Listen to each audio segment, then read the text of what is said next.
অন্তর্বর্তীকালীন সরকারকে একটি আহ্বান জানাতে চাই, আমরা যদি আমাদের এই শহীদ ভাইদের রক্তের বিচার না করতে পারি, আমরা কখনো নিজেদেরকে মাফ করতে পারবো না।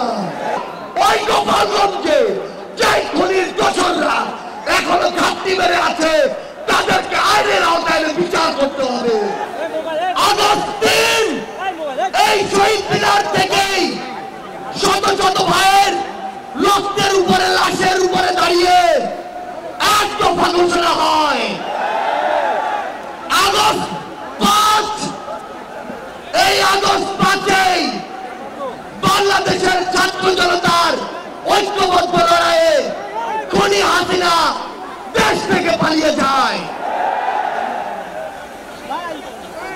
ওই জুন 5 থেকে আগস্ট 5-এর যে লড়াই, সে লড়াই কি শেষ হয়ে গিয়েছে? আমাদের সংগ্রাম কি শেষ?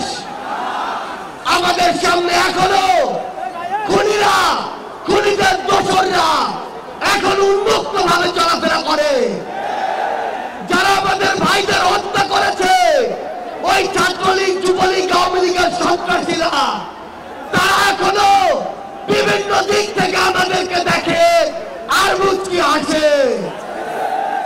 এই খুনিদের বিচার হতে হবে কিনা? আমার যারা আহত যোদ্ধা রয়েছে, শহীদ পরিবার রয়েছে, তাদের এই খুনের বিচার হতে হবে কিনা?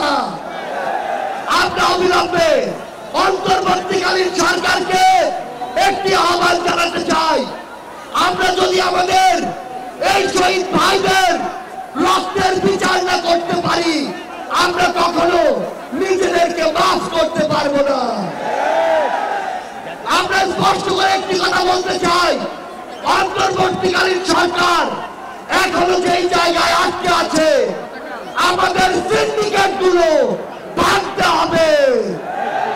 এখনো কেন আমরা শুনবো এক হাত থেকে আরেক হাতে সিন্ডিকেট দিয়েছে? তাহলে আপনারা আপনাদের জায়গা থেকে কি অ্যাকশন নিচ্ছেন? এক হাত থেকে যদি আরেক হাতে সিন্ডিকেট যায়, তাহলে সেই হাত আপনারা ভেঙে দিচ্ছেন না কেন? আমরা অন্তর্বর্তীকালীন সরকারকে আরেকটি স্পষ্ট আহ্বান জানাতে চাই, সেটি হচ্ছে আমাদের এই বাংলাদেশ সকল দেশের সাথে বন্ধুত্বপূর্ণ পররাষ্ট্র নীতিতে যাবে, কিন্তু সেই বন্ধুত্বপূর্ণ পররাষ্ট্র নীতির সুযোগে কেউ যদি মাথায় উঠে বসে, আমরা তাকে মাথা থেকে মাটিতে ফেলে দিতে বিন্দু মাত্র দ্বিধা করব না।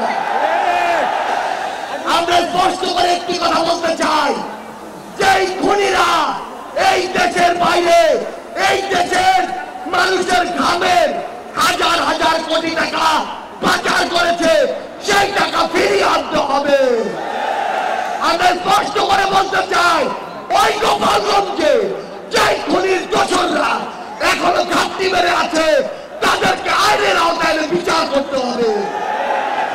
গোপালগঞ্জে এখনো কিভাবে আমাদের এই অভ্যুত্থানের যোদ্ধাদের উপরে হামলা হয়, আমরা প্রশাসনকে, পুলিশকে স্পষ্ট ভাবে বলতে চাই, পুরো বাংলাদেশে আমাদের এই যোদ্ধাদের, ফ্যাসিস্ট বিরোধী আন্দোলনকারীদের নিরাপত্তা যদি না দিতে পারেন, তাহলে ওই চেয়ারে কোন আইন শৃঙ্খলা রক্ষাকারী বাহিনীর বসে থাকার কোন অধিকার নেই।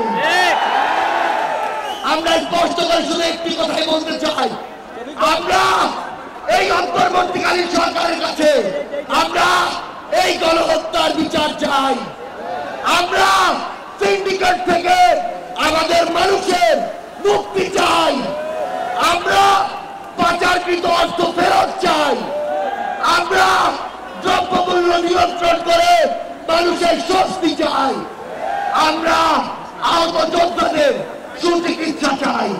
পরিশেষে শুধু একটি কথাই বলবো, যে শব্দ নিয়ে এত মানুষ শব্দ দিয়েছে, এত মানুষ জীবন দিয়েছে, যে কেউ সেই সচিবালয়ে বসে হোক, পুলিশে বসে হোক, অন্য কোথাও বসে হোক, যদি সেই শব্দের সাথে, স্পিরিটের সাথে বিন্দুমাত্র বিশ্বাসঘাতকতা করার চেষ্টা করে, তাকে সমূলে উৎপাদিত করতে হবে। সংগ্রামের লড়াইয়ে অথবা রাজপথের বিজয়ে